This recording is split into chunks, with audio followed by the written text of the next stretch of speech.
성경은 어떤 책인가요? 라는 제목으로 말씀드립니다.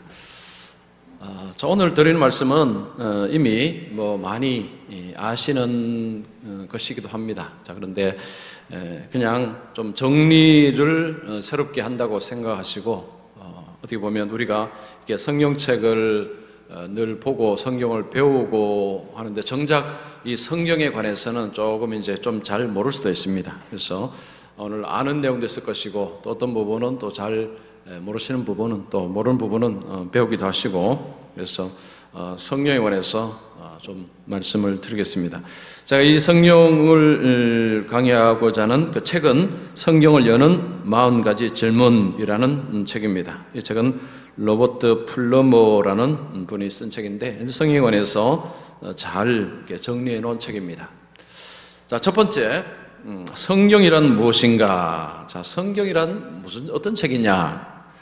성경은 기독교인들에게 하나님의 백성으로서 그들이 누구인지, 그리고 삶의 사명이 무엇인지를 분명하게 해주는 근거이다. 그래서 성경은 우리가 누구인지, 우리의 어떤 정체성, 자신의 정체성, 그리고 우리가 뭘 하며 살아야 되는지, 이런 삶의 방향을 제시합니다. 그래서 만약에 성경이 없으면, 그러면 이제 삶을 자기가 스스로가 규정하고 스스로가 정리하고 그냥 스스로가 이렇게 살아갈 뿐입니다. 자, 그런데 성경을 우리가 가지고 있다는 것은 이제 우리가 누구이고 무엇을 해야 되는가를 내가 스스로가 만드는 것이 아니라 이제 하나님께서 우리를 지으신 하나님이 알려주시는 것이기 때문에 우리는 여기에 맞춰서 살면 되는 것입니다. 자, 성경은 거룩한 하나님의 말씀입니다. 성경은 사람이 쓴 책인데 또 불구하고 이 성경을 하나님의 말씀이다, 거룩한 하나님의 말씀이라고 부릅니다. 성경은 66권의 책들로 되어 있으며 구약 39권, 신약 27권, 3927로 나누어져 있습니다. 이 책들은 사람들에게 쓰여져 있지만 성령이 궁극적인 저자이시다. 그래서 쓰기는 사람이 있었지만 그 쓴 사람의 배후에서 감동, 역사, 그렇게 하신 분은 하나님이시다, 성령님이시다. 그래서 성경의 저자는 하나님이다, 그렇게 이야기를 합니다. 자, 성경의 존재 이유 보겠습니다. 사람들에게 영원한 생명을 소유하도록 하기 위함이다. 왜 성경을 우리에게 주셨느냐? 이게 목적은 우리에게 영원한 생명을 주시기 위해서, 다른 말로 하면 구원입니다. 우리에게 구원을 주시고자 하나님이 성경을 주셨다는 것입니다. 디모데후서 3장 15절에 성경은 능인으로 하여금 그리스도 예수 안에 있는 믿음으로 말미암아 구원에 이르는 지혜가 있게 하느니라. 요한복음 17장 3절, 영생은 곧 유일하신 참 하나님과 그가 보내신 자 예수 그리스도를 아는 것이니다. 그래서 영생이 무엇이고 구원이 무엇이고, 그리고 영생을 어떻게 할 수 있는지, 영생을 어떻게 얻을 수 있는지, 자, 이런 부분을 이야기합니다. 요한복음 5장 39절에 너희가 성령에서 영생을 얻는 줄 생각하고 성경을 연구하거니와 이 성경이 곧 내게 대하여 증언하는 것이니라.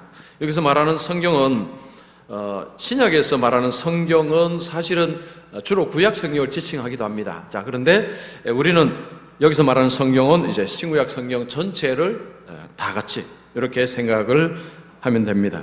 자, 성경은 우리가 성경을 읽어야 되고 성경을 배워야 되는 핵심적인 이유는 영원한 생명을 얻기 위하여 성경을 배우고 읽어야 된다는 것입니다. 자, 그 다음에 보시면 성경의 기본 줄거리, 성경은 우주의 기원을 설명한다. 태초에 하나님이 천지를 창조하시니라. 성경과 다른 무슨 종교 경전이든지 아니면 어떤 세상의 철학책이라든가 과학책들과 다르게 우주의 시작, 이 세상의 시작을 성경은 이야기합니다. 태초에 하나님이 천지를 창조하시니라. 다른 종교에도 이런 비슷한 것들이 있지만 성경과는 좀 다릅니다. 성경은 처음이야. 바로 시작할 때마다 첫 번째, 하나님이 태초에 하나님 천지를 창조하시니라 라고, 이건 동의를 묻는 게 아니고요, 이렇게 하니까 너 어떻게 생각하니? 이런 게 아니고 그냥 선언이죠. 태초에 하나님 천지를 창조하셨다. 그럼 둘 중 하나입니다. 이걸 믿든지 안 믿든지. 그 둘 중에 하나죠. 자, 하나님께서 아브라함의 자손들 이스라엘 혹은 유대인들에게 계시적 구원 사역에 초점을 맞추심을 통해서 메시아의 도래를 준비하셨다. 구약 성경을 보게 되면 유대인들이 나옵니다. 그래서 많은 분들이 성경에 대해서 오해하는 것은 아니 그거 이스라엘 책이 아니냐, 이스라엘 신의 이야기 아니냐, 왜 우리 동양 사람이 왜 이스라엘 신을 믿어야 되냐, 이런 이야기 많이 합니다. 자, 그때 우리는 이런 거죠. 하나님이 유대인, 즉 이스라엘 백성을 먼저 선택은 하셨지만 그들을 통해서 하나님은 이제 온 세상을 구원하는 일을 행하시는데 그 중심에 누가 있느냐? 메시아입니다. 메시아. 자, 메시아가 이제 구약에 오신다고 예언했고, 그리고 신약에는 오셨고, 그리고 다시 오실 것이다. 이것이 성경에서 핵심적인 사상입니다. 자, 거룩한 율법을 이스라엘에게만 주시고 선지자들 그들에게 보내실 때조차도 하나님께서 언젠가 유대인들로부터 흘러나오는 복으로 온 세상을 복되게 하실 계획을 갖고 계셨다. 창세기 12장 3절이죠. 땅의 모든 족속이 너로 말미암아 복을 얻을 것이라. 그래서 구약 성경은 초점은 유대인들입니다. 이스라엘 백성들인데, 그런데 그 초점이 그냥 그게 끝이 아니라는 거죠. 그들로 하나님의 은혜가 온 세상으로 흘러가도록, 아브라함을 통해서 이제 그 후손들로 통한 하나님의 은혜가 온 세상으로 흘러가도록 하기 위해서 하나님은 유대인들을 선택하셨다. 그래서 하나님은 유대인만의 하나님이 아니시다는 거죠. 온 세상의 하나님이신데 하나님은 출발을 그렇게 하셨다는 것입니다. 자, 그 다음에 보시면 성경에 따르면 예수님은 온 세상의 구원을 이미 시작하셨고 재림 때에 완성하실 것이다. 예수님께서 오셔서 십자가에 죽으시고 그리고 예수님은 다시 오신다라고 하십니다. 예수님의 재림, 이것은 세상의 마지막이고 구원의 정점입니다. 그죠? 그 하나님의 선택하신 하나님의 구원을 온전히 이룰 시점이 예수님이 다시 오실 때입니다. 모든 사람은 하나님의 진노 아래서 합당한 정죄를 받지만 예수님이 십자가의 죽음을 통하여 그를 믿는 자에게는 용서를 베푸신다. 자, 하나님의 용서는요, 모든 사람의 용서가 아닙니다. 자, 모든 사람의 용서가 아니고 예수 믿는 자에게만 용서가 해당됩니다. 이것이 이제 성경이 이야기하는 거죠. 그래서 어떤 사람들은 예수님의 십자가는 이렇게 능력이 있어서 세상의 모든 사람을 다 용서하실 수 있는 그런 능력을 가지고 있다라고 이야기합니다. 물론 그런 능력이 되죠. 그런데 성경은 그렇게 말씀하지 않습니다. 예수 믿는 자에게만 피의 공로가 효과가 있다는 거죠. 그래서 예수 안에 있는 자에게만 예수님의 피가 효력이 미쳐서 용서가 일어나는 것입니다. 하나님께서 이루시는 구원은 아직 완성되지 않았다. 성경은 예수님이 틀림없이 다시 오실 것이라고 가르친다. 데살로니가전서 4장 16절 보시면 주께서 호령과 천사장의 소리와 하나님의 나팔 소리로 친히 하늘로부터 강림하시리니. 그래서 성경의 시작은 하나님의 천지를 창조하시고 그리고 메시아를 약속하시고 그리고 메시아가 오셨고 그리고 메시아가 다시 오실 것이다. 이게 핵심입니다. 핵심. 그럼 메시아가 왜 와야 되느냐? 우리를 구원하기 위해서, 우리의 죄를 용서하기 위해서. 예수님이 왜 다시 오셔야 되느냐? 이 세상을 닫고 완전한 구원을 주시기 위해서 예수님은 다시 오신다. 이제 그런 이야기, 이게 기본 줄거리입니다. 자, 예수님이 재림하시면 사망과 죄가 영원히 사라지고 예수를 믿는 자들은 모두 영원한 기쁨 속에서 하나님과 더불어 영원히 살게 된다. 그래서 예수님의 재림은 온전한 구원, 완벽한 구원을 주시는 것입니다. 그러면 그때 어떻게 되느냐? 사망과 죄가 더 이상 존재하지 않고 그리고 예수님 안에서 하나님 나라에서 영원한 기쁨 속에서 하나님과 더불어 영원히 살게 된다. 이것이 이제 성경의 약속입니다. 제가 지난주에 어떤 책을 보니까요, 우리나라는 아니고 어떤 다른 나라에 있었는데 호스피스 이렇게 마지막 죽음을 이렇게 섬기는 사람들, 이제 그들이 하는 이야기인데 예수 믿는 사람들이 마지막에 가장 두려워하더라. 여러분 이상하죠? 거꾸로 이야기될 것 같습니다. 예수 믿는 사람들을 보니까 가장 죽음을 두려워하지 않더라. 근데 이게 반대라는 거죠. 자기들 보는 가운데서 이 예수를 믿는 사람들이 마지막에 가장 두려워하더라는 거죠. 여러분, 이유가 궁금하지 않습니까?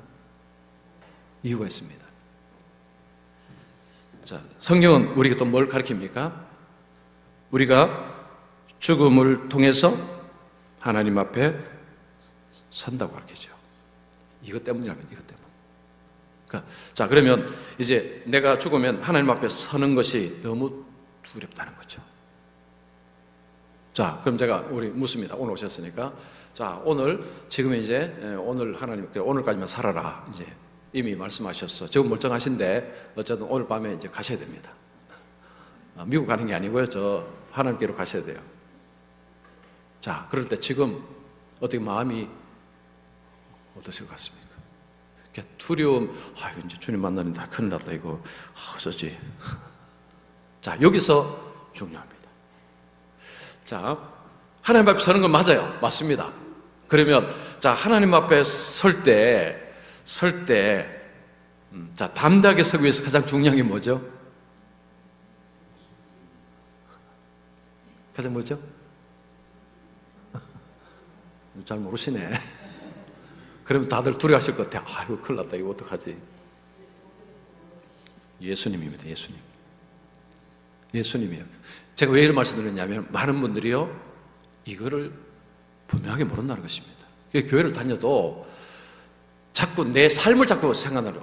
내가 요즘 이번에도 어제도 싸웠는데, 어제도 내가 뭐 자식에게는 아니면 누구한테나 주위 사람들이 어제도 내가 그랬는데, 이거 어떡하지? 사람들이 거기에 사로잡혔다는 거죠. 이게 왜 그러냐면, 오늘 오전에 말씀드렸지만, 하나님의 약속은 우리에게 승리는 예수 안에서 승리입니다. 즉, 예수 그리스도가 우리가 하나님 앞에 설 수 있는 유일한 저겁니다. 유일한 무기입니다. 무기. 그래서 혹시나 이제 내가 하나님 갈 날이 얼마 남았는데 교회 봉사도 못하고 이런 생각 하시는 분들이 의외로 많으세요. 여러분, 그런 생각 하지 마시고 예수님은 잘 믿으면 됩니다. 예수님을 잘 믿는다는 것은 뭐냐? 바로 그겁니다. 오늘 오전에 말씀드린 거죠. 다 주님의 은혜입니다. 주님 덕분에 살았습니다. 주님이 하셨습니다. 이거 하시면 돼요. 이거 하시면 됩니다. 그래서 지금까지 살아온 삶도 주님께서 도와주셔서 지금까지 살았습니다. 이건요, 이런 고백은 예수님이라는 분이 누군지를 모르면 이런 고백 절대 못합니다. 이런 고백 자체가 안 됩니다. 그래서 우리가 지금까지 살아오고 지금 앞으로 살 날도 얼마나 남을지 모르지만 하나님 앞에 설 날 맨날 자기 장만 시끄럽습니다. 내가 대단한 사람인데 이런 분은 이제 나중에 주님 앞에 서면 이제 골치 아픈 거예요. 골치 아픕니다. 그러나 뭐 얼마나 가졌든지 뭐 지금 몸에 병이 있든지 많이 가졌든지 이게 중요하지 않습니다. 이거 다 주님이 주셨습니다. 하나님이 주셨습니다. 라고 고백하고 실제로 마음으로 고백하는 사람은요, 괜찮습니다. 그러면 주님 앞에 설날 부들부들 안 떨어져야 돼요. 아시겠죠? 그러면 이번 주 숙제입니다. 자, 비밀 지령. 오전에 드리지만 오후에도 비밀 지령을 내립니다. 자, 이번 주에 뭐 하셔야 되죠? 자, 우리 정희 집사님 이야기했어요. 이번 주에 뭐 하셔야 되죠?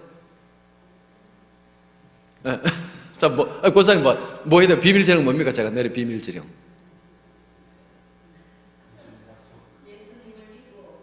이거 말고 조금 전에 제가 얘기했잖아요. 모든 것이 하나님의 은혜입니다. 요거를 계속하는 게 비밀 지령입니다. 이번 주에. 그래서 뭐 이렇게 아침에도 저녁에도 오늘도 하나님께서 다 하셨습니다. 그죠? 밤에 아침에 이렇게 일어나서도 어젯밤에도 하나님께서 잘 자게 해주셔서 제가 잘 잤습니다. 요게 비밀 지령입니다. 자, 진도 나갑니다. 자, 그 다음 하나님을 향하여 반역한 죄로 남아있는 자들에게 사후에 회개의 기회가 없으며 하나님으로부터 영원히 단절되는 형벌을 받게 된다.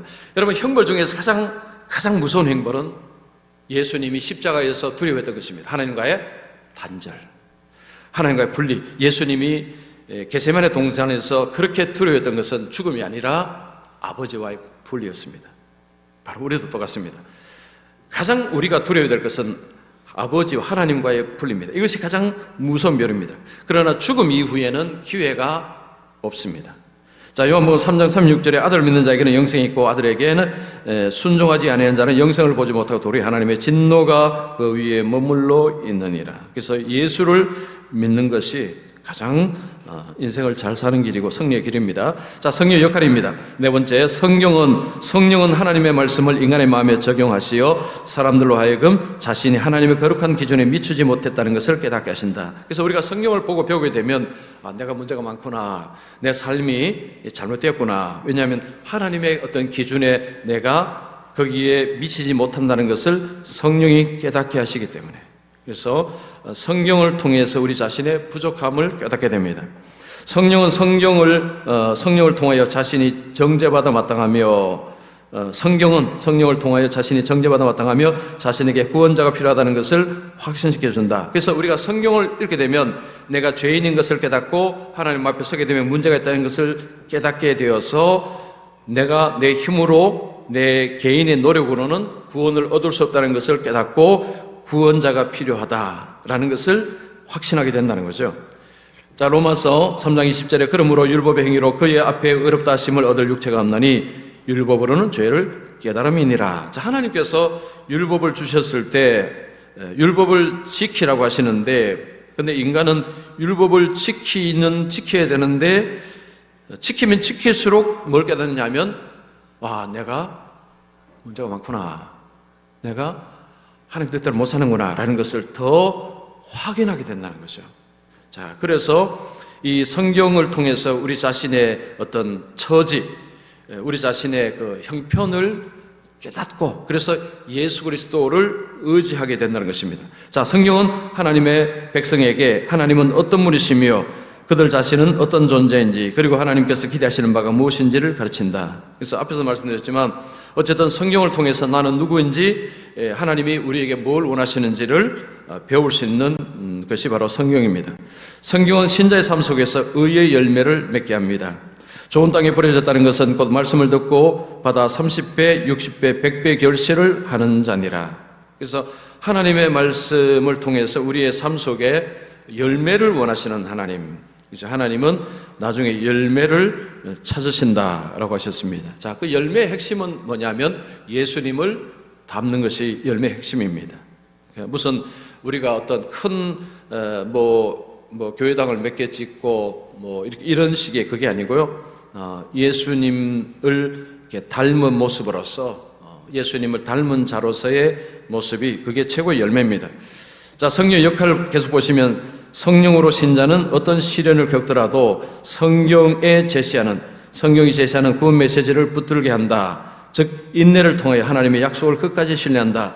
자, 성령은 우리에게 구원의 메시지를 주는데 이 구원의 메시지를 듣고 그 말씀을 붙들게 하는 자는 누구냐? 성령님이라는 거죠. 그래서 성령님이 우리 마음속에 이 말씀을 깨닫게 하고 그 말씀을 붙들게 한다는 것입니다. 하나님을 아는 자들에게 성경은 마르지 않는 즐거움과 기쁨의 원천이 된다. 여러분, 예수를 이렇게 잘 믿는다, 안 믿는다 할 때 중요한 특징 중에 하나가 바로 이겁니다. 어떤 마음의 즐거움과 기쁨이라는 이것을 경험하느냐. 그렇죠?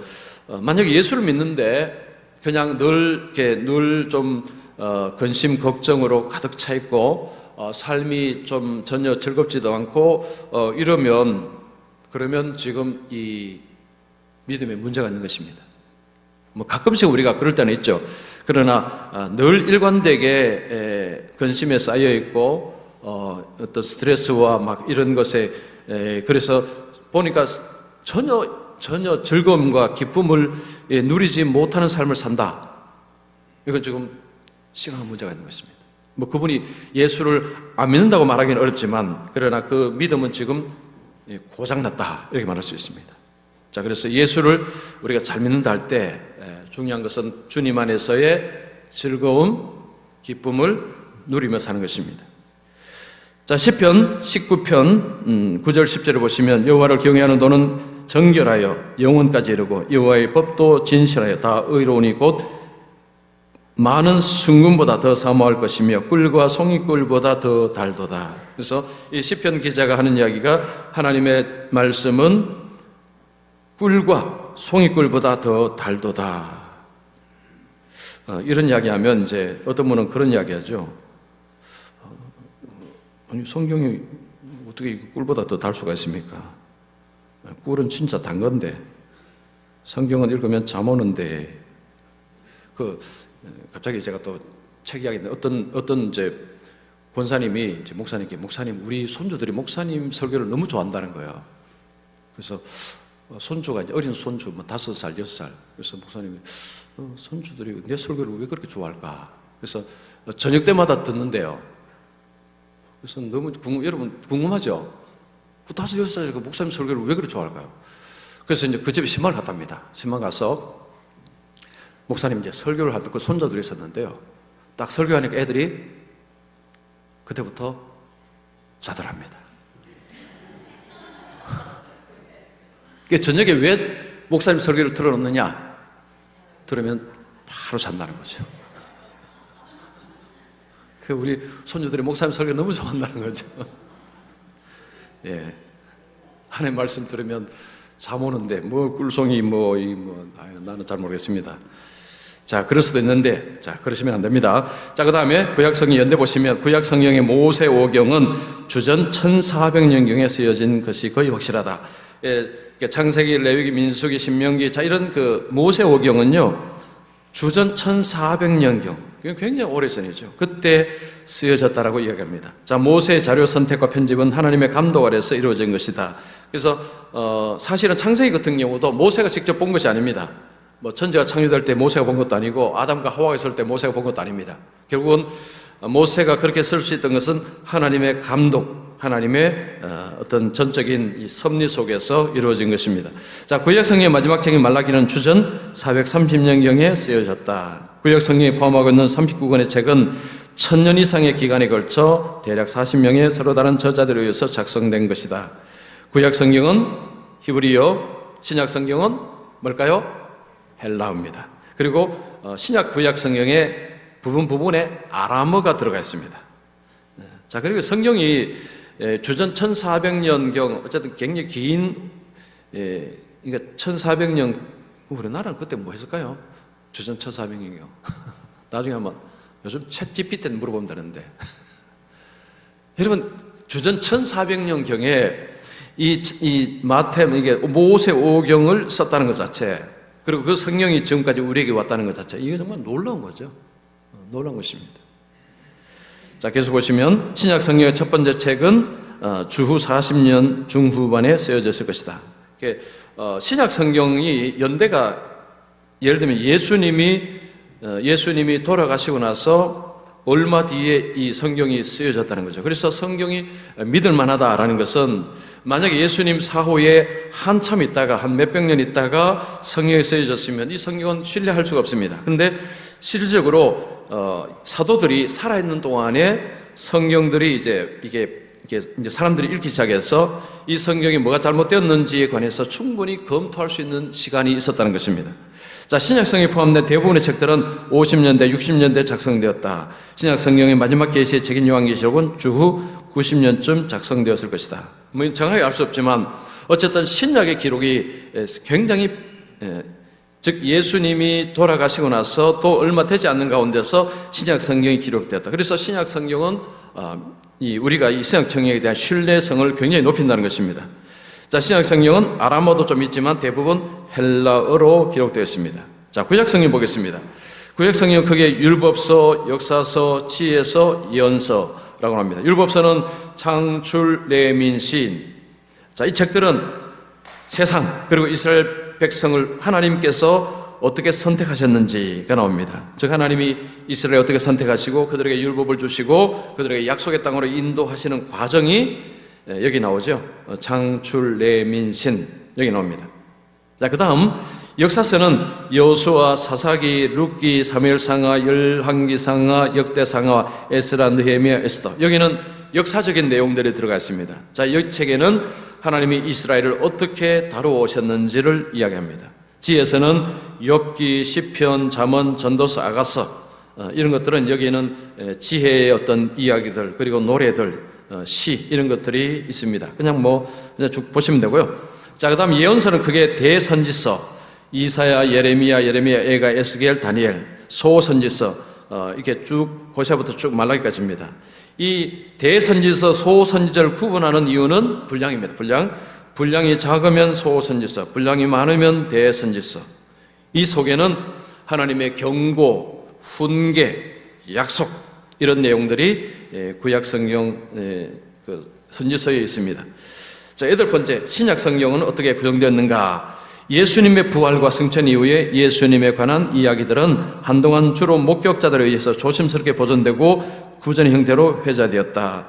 즉, 예수님 시대에 예수님의 어떤 그 삶과 그런 것들은 이제 목격자들이 이제 입을 통해서, 이 구전이죠. 입을 통해서 계속해서 전달이 되다가 그 다음에 이제 기록이 되었다는 거죠. 시간이 흘러가면서 이런 이야기들에 대한 신뢰할 수 있는 기록이 이루어졌고 교회에 의해 사도적 승인을 가진 문서로 인식되었다. 이 표현은 이제 사람들이 입에서 이게 계속해서 이어지다가 이제 그것을 썼는데 이 쓴 것이 맞는지 안 맞는지를 살아있는 예수님의 제자들로 인해서 확인되고 검증이 되었다는 그 이야기입니다. 만약에 예수님의 제자들이 다 죽은 상황에서 누군가 예수님이 하신 말씀을 이야기했다면 이건 확인받을 길이 없었다는 거죠. 그러나 감사하게도 제자들, 사도들에 의해서 이것은 충분히 검토되고 확인될 수 있었다는 것입니다. 자, 이렇게 하여 네 권의 복음서가 등장하였다. 고대 로마 제국 전역에서 교회를 세워감에 따라 사도들은 편지를 통하여 이들 공동체를 계속해서 지도해 나갔다. 자, 하나님의 말씀이 이제 편지를 통해서 이제 교회들 또 하나님의 백성들에게 계속해서 이렇게 전달되면서 신앙은 계속해서 확장이 될 수 있었습니다. 자, 사도들의 편지는 아주 이런 시기부터 필사되어 회람되었고 교회의 삶을 위한 초시간적 권위를 갖게 되었다. 사도들의 어떤 편지, 자, 이런 글은 이게 사람들이 필사했습니다. 막 이제 뺏겨 쓴 거죠. 뺏겨 써서 이제 서로 돌려서 보았다는 것입니다. 이게 회람입니다. 자, 이 권위는 사도들의 권위이고 하나님의 어떤 권위를 갖게 되었습니다. 자, 신약 성경에서 13권의 서신은 바울에 의하여 작성되었다. 신약 성경의 그 위의 서신들은 야고보, 베드로, 요한, 유다, 자, 이런 제자들에서 이제 쓰여졌는데 구약 성경과 신약 성경은 이게 시간대적인 차이도 있지만, 그러니까 신약 성경의 핵심은 이제 예수님이 어떤 일을 하셨고 예수님이 무슨 말씀을 하셨는가를 전하는 것인데, 과연 이것을 믿을 수 있는가라고 할 때 믿을 수 있다는 거죠. 왜냐? 이런 시간에 신약 성경이 쓰여졌기 때문에. 바로 그겁니다. 자, 장과 절, 우리가 지금 성경은 장과 절이 있는데 이게 언제부터 장절이 분리됐는가 보겠습니다. 초대 그리스도인과 유대인들은 성경의 장과 절을 구분하지 않았다. 여러분, 이 성경에요, 이게 장절이 구분되지 않고 읽어라면 와, 정말 읽기 어렵습니다. 그런데 감사하게도 누군가 이해를 했다는 거죠. 자, 성경을 필사하고 낭독하며 주의하기 시작하면서 사람들은 성경을 보다 세부적으로 나누고 각각 적절한 이름을 붙이려는 시도를 하였다. 그래서 이제 성경을 베껴 쓰면서 그리고 성경을 해석하면서 이제 나누는 작업을 했다는 것입니다.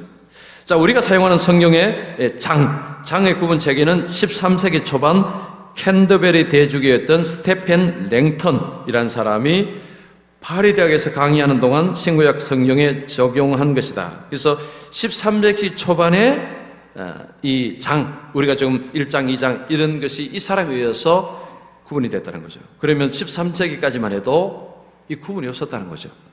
그래서 우리는 성경에 이 구분이 있기 때문에 읽기가 굉장히 용이합니다. 자, 그러면 절은 어떻게 언제 구분되었는가? 구약 성경의 절의 구분은 주후 900년경 벤 아서 가문에 의해서 되었습니다. 주후 900년경에 절이 구분되었고, 앞에 랭턴의 장 구분은 여기에 절 구분에 맞추어서 조정되었습니다. 그러면 절이 먼저 구분되었고 그 다음에 장이 구분되었다는 것입니다. 자, 신약 성경의 절 구분은 1551년에 로버트 스테파누스 에스테티라는 사람에 의해서 이루어졌습니다. 그래서 신약의 절 구분도 사실은 한창 뒤에 절 구분이 되었습니다. 참 이걸 보면 이제 성경이 오랫동안 역사 속에서 이렇게 오면서 사람들이 성경을 계속 읽었다는 거죠. 계속 읽고 성경을 배우고 하는 일들이 있었기에 이런 일들이 일어날 수 있었다는 것입니다. 그래서 성경은요, 역사라는 그 불구덩이 속에서 이렇게 성경은 지금까지 내려온 유일한 경전입니다. 그래서 성경과 다른 경전의 차이는 뭐냐 하니까, 성경은 역사 속에서 수도 없는 사람들이 성경을 불태워서 없애려고 하는 가운데서 성경은 살아남았고, 다른 경전들은 그런 일이 전혀 없었다는 거죠. 즉 불태우고 없애려고 하는 시도가, 불교 경전을 그렇게 하려는 시도도 없었고, 고란도 그런 것도 없었고요. 다른 것도 그런 거 없었고, 오로지 성경을 없애야 되겠다라고 하는 사람들은 역사 속에 끊임없이 나타났는데 살아남았다는 것이죠. 자, 10번째, 성경의 모성입니다. 17세기 종말의 성경은 전적으로 신뢰할 만하다고 여겼으나 계몽주의 시대에 인간의 이성에 대한 가치가 증가함에 따라 성경의 진실성에 대한 논쟁이 발생했다. 그래서 17세기까지는 사람들은 성경은 이건 오류가 없다라고 그렇게 철석하게 믿었는데, 계몽주의 시대가 되면서, 이 계몽주의 시대는 뭐냐면 인간의 이성이 이제 중요하다. 그래서 모든 것을 인간의 이성으로 판단하기 시작한 시대입니다. 성경도 판단을 해버린 거죠. 그래서 판단하니 성경도 하나님의 말씀이라고 말하기는 어렵다라고 하기 시작한 것입니다. 자, 성경의 모성은, 성경이 말하는 것은 무엇이든지 명백히 진실하다는 것을 의미한다. 성경이 무하다는 것은 성경이 전부 진리다는 거죠. 자, 모성을 지지하는 근거는 성경이 하나님의 영감에 의하여 기록되었기 때문이다. 집필 과정에서 하나님이 초월적으로 관여하셔서 모든 것이 정확하도록 하신 것이다. 사람이 썼지만 하나님의 영감에 의해서 성경을 썼기 때문에 이 성경은 오류가 없다. 오류가 없다. 그래서 성경은 무오하다. 이제 오류 없다는 표현이죠. 자, 성경이 신적으로 감동되었다는 것은 하나님께서 어떤 식으로든 성경 기록의 배후에 계셨다는 말이다. 그래서 이것은 사실은 우리가 눈으로 보지 못하기 때문에 이렇게 설명을 구체적으로 하기는 어렵습니다. 그러나 성경을 어떤 사람이 쓸 때에 하나님이 배후에 역사하셨다라는 것을 이제 공통적으로 이야기합니다. 자, 신정통주의는 1920년대부터 나타났는데, 신정통주의 학자들은 하나님이 자신을 계시하셨으나 타락한 인간이 그것을 불완전하게 기록했다고 주장한다. 그래서 성경에는 오류가 있다. 그래서 이거 상식적으로 그냥 들으십시오. 신정통주의라는 이제 이런 사람들이, 학자들이 있는데, 이런 사람들은 인간이 타락을 했기 때문에 인간이 기록한 것은 어차피 오류가 들어갈 수밖에 없다. 그래서 성경도 오류가 있다. 그런 이야기입니다. 결국은 성경은 무오하지 않다는 거죠. 자, 성경을 기계적으로, 자체적으로 모든 것이 완벽히 진실하다고 주장합니다.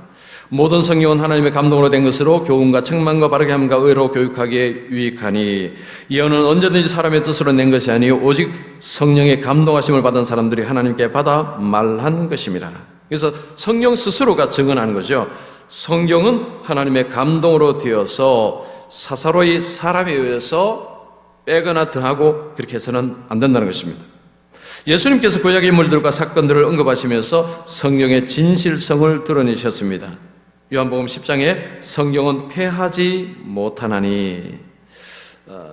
그래서 이게 굉장히 중요한데요. 이제 성령에 대해서, 특히 예수님이, 이제 구약성경이죠. 구약 성령에 대해서 예수님이 이렇게 말씀하셨다는 거죠. 성경은 패하지 못하나니, 이게 성경은 진실되다라고 예수님이 증언을 하셨기 때문에, 그래서 성경에 관해서는 믿어도 된다는 것입니다. 자, 마지막 보겠습니다. 신약 성경의 사본, 현재 그 6,000개에 달하는 신약 성경의 고대 사본이 남아있다. 다른 고대 문서에서 그 유래를 찾을 수 없을 만큼 사본이 많다. 대부분의 사본상의 차이점은 전체적인 통일 메시지에 전 영향을 끼치지 못한다. 자, 예를 들어 타키투스의 로마사는, 로마 역사입니다. 전체 14권 중 단지 4권과 다른 한 권 책이 절반 정도 남아있을 뿐이다. 이거 무슨 말이냐면, 옛날에 쓴 그런 유명한 책들도 시간이 지나면서 없어지고 사라지고 있는데, 성경은 이 사본, 뺏긴 거죠. 뺏긴 사본이 6,000개나 남아있다. 그러면 그 사본을 쫙 펼쳐놓고 차이와 이제 같은 것을 비교하면 됩니다. 그러면 원본을 없어도 된다는 거죠. 그 차이는 아주 미세하기 때문에 별로 문제가 안 된다는 거죠. 그래서 우리가 지금 가지고 있는 성경은 원본을 따라 쓴 것이 아니고 사본으로 해서 만들어진 성경입니다. 그러면 어떤 사람은 이거 어떻게 믿을 수 있느냐? 사본이 너무 많기 때문에. 그래서 원본을 이렇게 만들어내는데 어려움이 없다.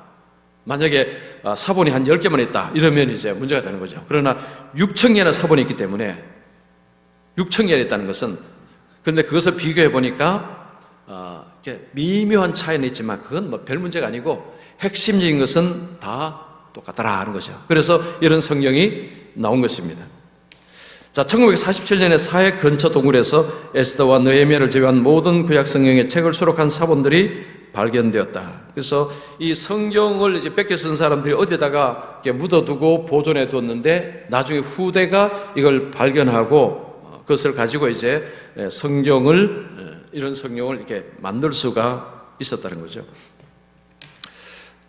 자, 뭐 제가 여기는 없는데 여러분, 이 성경을 이제 사람들이 많이 읽습니다. 읽고 나서 이 성경에서 오류를 이제 찾는 사람들이 있습니다. 그러면 그들이 말하는 이 성경에 오류가 많다고 이제 오류를 이야기합니다. 이게 성경에 무슨 오류인지 쫙쫙쫙 이야기합니다. 근데 그걸 보면요, 진짜 그렇네. 진짜 이거 이상하네. 이런 것들이 있습니다. 있어요. 자, 그러면 그럼 성경에 오류가 있는 것이 아니냐라고 유혹을 받습니다. 그러면 문제는 뭐냐면 이걸 어떻게 믿냐는 거죠.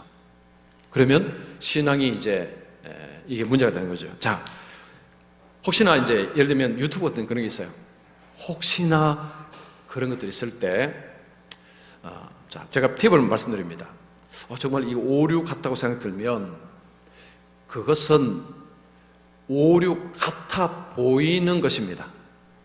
오류가 아니라 오류 같아 보이는 것입니다. 그래서 그런데 이거 오류네 이게 아니고, 오류 같아 보이는 것들은 성경이 이런저렇게 사실은 적지 않아요. 그런데 그걸 엄밀히 따져 들어가면 이걸 오류라고 말할 수 있는 그런 것을 찾기는 보통 사람들은 잘 못 찾습니다. 그러면 이거 오류다 생각하는 거죠.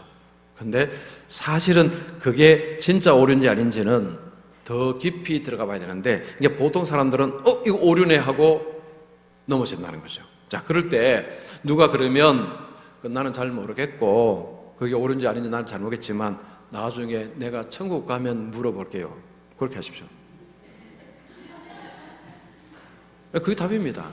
왜냐하면 우리는 그걸 오류를 뭐 교정해낼 수 있는 것도 아니고 증명도 못합니다. 그러나 한 가지 오늘 말씀드렸지만 이 역사 속에서 수많은 사람들이 성경을 읽고 성경을 연구하는 가운데서도 성경의 모성을 이야기하는 것 자체는 그런 세부적인 부분에 어떤 오류같이 보이는 것이 인간에게는 오류 같아 보이지만, 그러나 이것이 진짜 오류다고 말하기는 어렵다는 거죠. 그리고 그것이 그렇게 중요한 부분은 아닌데, 근데 그걸 파고 들어가는 사람들이 있습니다. 그럴 때는 나는 잘 모르겠고요, 나중에 천국 가서 물어보겠습니다. 그럼 됩니다. 그리고 그런 말 들을 때 오류같이 보일지라도 거기에 현혹되기보다는 나는 잘 모르지만 내가 아는 것은 조금이고 하나님께서 이렇게 하나님이 하신 데는 그만한 이유가 있을 것이다. 오늘 제가 오전에 말씀드렸죠. 하나님은 내 머리로 이해가 되면 우리가 경배할 대상이 아닙니다. 성경이요, 내 머리로 이해 다 되면 성경 별 가치가 없습니다. 그건 제 이야기 아니고 성경을 연구하는 사람이 하는 이야기입니다. 그러니까 성경이 다 이해가 안 되니까 이 성경이 하나님의 말씀이라는 거죠. 그래서 성경은 우리가 다 이해 못합니다. 다 이해 못하는 것이 문제가 아니고 내가 다 이해한다. 그 사람은 하나님이십니다. 그 사람은 하나님이에요. 이단입니다. 이단. 그래서 어쨌든 우리가 잘 모르는 부분이 있어도 그것은 하나님께서 하셨다면 뭔가 이유가 있는 것입니다. 그건 우리는 잘 몰라요. 그게 도움이 됩니다. 그래서 요즘은 유튜브가요, 이렇게 한국 교인들이 코로나 지나면서 유튜브에서 나 홀로 부흥회를 한대요. 나 홀로 부흥회. 이름 책에 보니까 나 홀로 부흥회입니다. 집에서 유튜브 틀어놓고 거기서 아멘하고 아멘하고 이게 나홀로 부흥하는 거죠. 그것도 이제 자기 교회 목사님이 아니고 저 다른 교회 유명한 목사님들 이렇게 틀어놓고 거기에 이제 그래서 나홀로 부흥회를 많이 한답니다. 그러면 그것도 듣지만 다른 것도 이상한 것도 들을 가능성이 있습니다. 조심해야 되는 거죠. 그래서 어쨌든 성경은 완전한 하나님의 영감을 이루어진 책이다. 다 설명 못합니다. 자, 이 믿음을 갖는 것이 안 믿는 사람 보면요, 제가 무슨 저럼 덮어놓고 저렇게 믿나 하지만 왜냐? 우리 다 몰라요. 다 모릅니다.